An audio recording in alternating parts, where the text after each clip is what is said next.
The tragic end of a clan may culminate in the tragic end of its avenger, in the best style we have about revenge. This instinct that carries within itself the search for redemption of a clan extinct by the spiders, and of a survivor who does not care what end he will have and is only focused on his goal, which is really in a way to reunite with his clan again. Now we just need to know in what way he will achieve this goal. And I have that answer, want to know what it is, and maybe it's not. That good? Stay tuned. Already subscribed to the channel. Leave your like and activate the bell.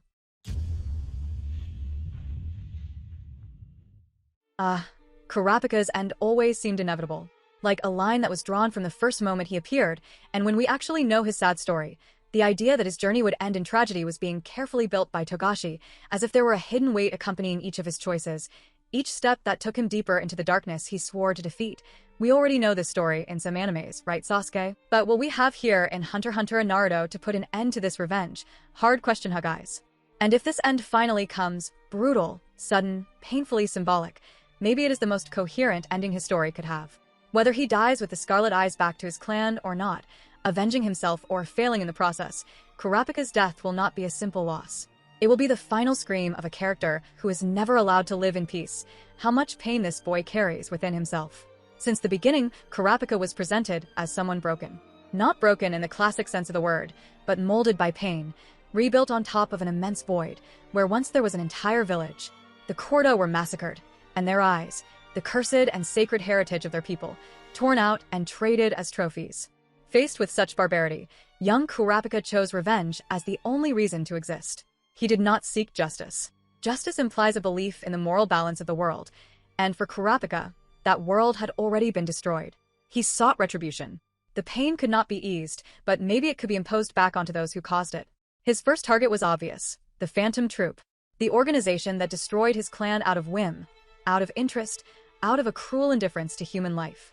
And then, Kurapika entered the hunter world, not as an adventurer or explorer, but as an instrument of punishment. With a cold, calculating, and at the same time haunted aura, he built his weapon. A nun's specialization with chains capable of imprisoning even the most powerful monsters at the cost of his own life. The condition and restriction, the basis of his technique, reveal his essence. He is willing to die as long as he can take his enemies with him. This pact with death, which many saw as a desperate measure, was in fact the purest form of his determination.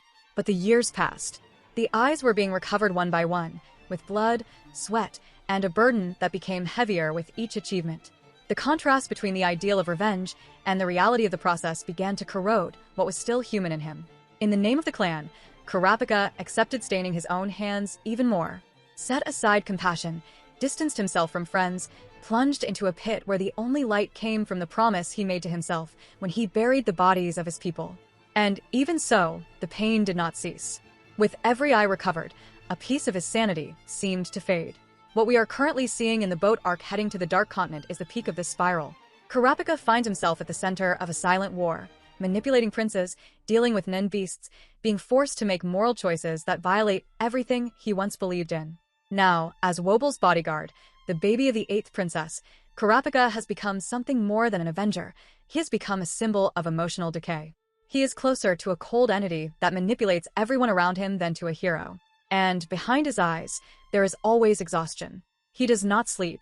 He uses the Emperor Time ability to stay awake in a Zetsu state, accelerating his own end. He is aware that he will die soon, but also knows that there are still eyes to recover. And Time, his final enemy, is charging the price cruelly. Togashi has already spoken about Kurapika's possible fate. In old interviews, he revealed 3 endings, A, B, and C. In these possible endings, we have possibilities assimilated in both, possibly being like this. Ending A, Kurapika recovers all the eyes and dies in peace, possibly beside the remains of his clan, with duty fulfilled. In ending B, he fails to recover everything, but decides to leave revenge behind, finding a new purpose, maybe something involving protecting life, as he does with Wobble.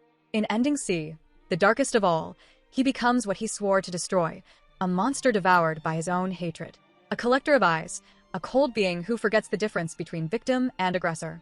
Each ending has its impact, but all converge to the same point. Kurapika's tragic transformation is irreversible. And what if it's now, in this arc? What if it's during the Prince's War? There is something poetic and cruel in thinking that Kurapika might die without recovering all the eyes. That his life was consumed by the burden of the promise, and that in the end he just collapses, exhausted, while trying to keep Wobble alive. That his last action is one of protection, not vengeance. It would be the final gesture of redemption. A sacrifice that does not involve killing but protecting. A bitter end, yes, but not completely dark. On the other hand, if he achieves what he wants, if he eliminates Krallo, annihilates the remaining members of the Phantom Troop, and then recovers the last eyes, what would be the point of continuing to live? The void after revenge is perhaps the greatest fear.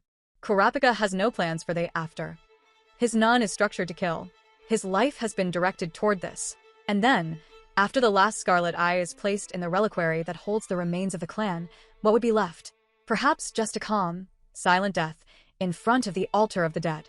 Or maybe Kurapika himself chooses to leave with the clan, ending the cycle. A worthy end, but still painful. One cannot ignore the possibility that Kurapika goes further. That he lives long enough to dive into the darkness of the Dark Continent, where horrors never seen could devour even his pain. Maybe he will face calamities. Maybe he will discover that revenge was small compared to what the world holds. And in that confrontation with the absurd, he could finally understand that his suffering is only a drop in an ocean of horrors. But that, far from relieving him, could destroy him completely. Because the only thing sustaining his soul was the certainty that his pain was unique, noble. Seeing that it is nothing, he might finally break. Still, Kurapika is not solely a tragic character.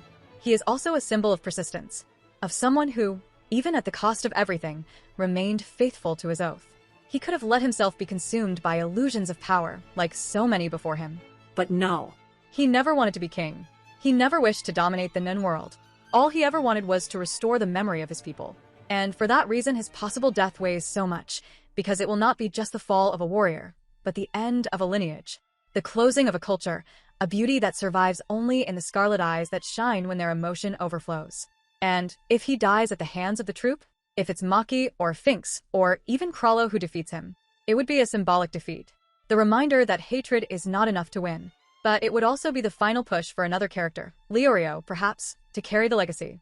Togashi planted seeds everywhere. Kurapika's pain has already touched Gon, moved Leorio, influenced the Zodiac. His death would echo. It would cause ripples in the balance of the hunter world.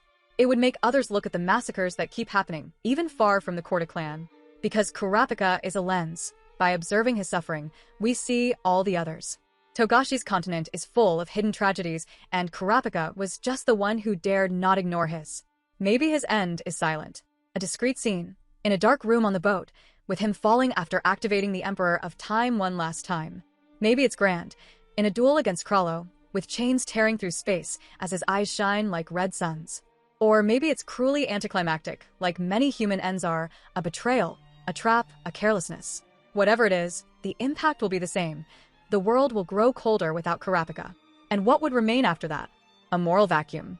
Because Kurapika, with all his flaws, was also a compass. His quest, even corrupted, pointed north. His death would make the story darker. It would lead Gon to reflect even more on the limits of what is right. It would make Leorio grow. Maybe it would even move Jing or Paristan. The world of Hunter x Hunter is not structured with heroes and villains, but with gray figures.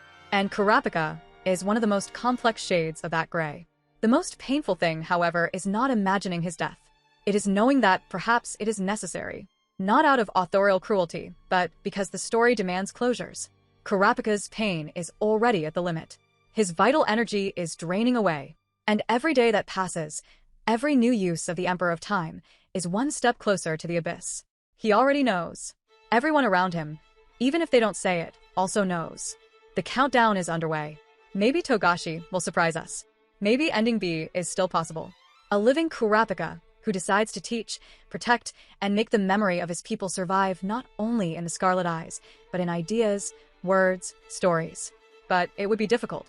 It would be like asking a man who lost everything to still believe in rebuilding.